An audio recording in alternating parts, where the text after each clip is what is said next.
Hey everybody, welcome to The Bottom Line. I'm Michael Noland. This one's going to be a quick one, folks, straight and to the point.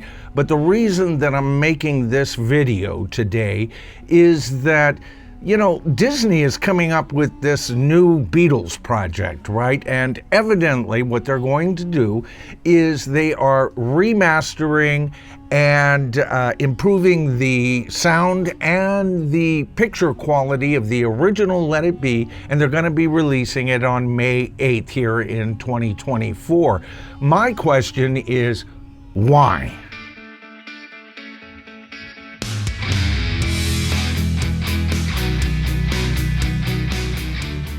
I mean, if you think about it, Peter Jackson's Get Back series actually corrected the narrative on these sessions. The old original Let It Be, and in the day, it had its place. It was the only thing we had from that time period. So as Beatle fans, we even bought some of the bootleg DVDs when the damned film wasn't available. I mean, better that than no footage of the Beatles during this period, right? And you know what? They're going to be cleaning up the picture. That's another problem I have. If you're going to put the original Let It Be out, part of its allurement was it had that dark kind of look to the film. It had a very gritty look. Do we even want a cleaned up version of this? And I've got to ask, do we even want this version anymore? Now, I've talked about in the past on this channel that the original Let It Be, as it was edited, was a hatchet job on Paul McCartney in every sense of the word. I also think that Michael Lindsay Hogg, he says that he was told by the Beatles, just put it out down and dirty, right?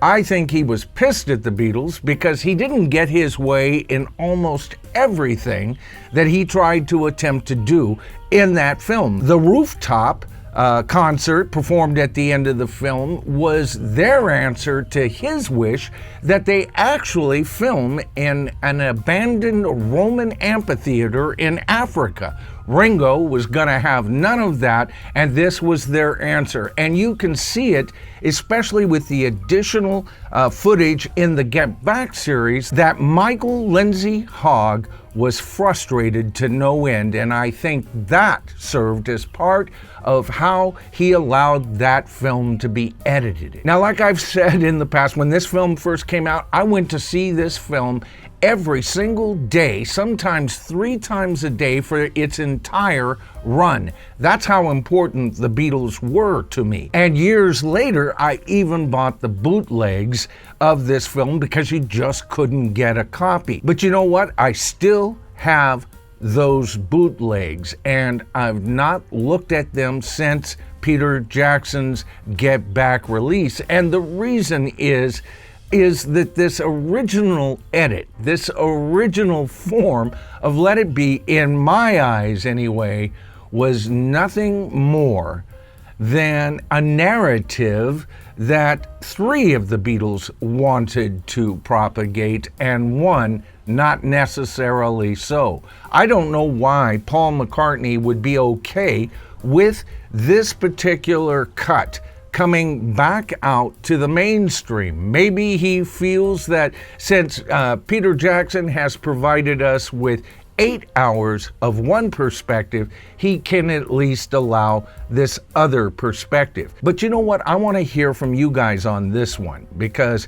I know a lot of you are major Beatle fans, and this is the original version. But let's be honest, this original version has often been cited as either the second worst or worst movie that the Beatles ever released. But there's a reason for that. It's not exactly what I would call a happy watch. And if indeed it was the truth, I would live with that. But with all of the things that came out, with all of the extra footage and conversations that Peter Jackson recorded for his Get Back series, to me, Let It Be is looking a little bit worn and torn, and it's a wear and a tear that cannot be fixed with mere editing. I want to hear from you folks in the comments on this one, because I'm sure that a lot of you are going to be disagreeing with me on this,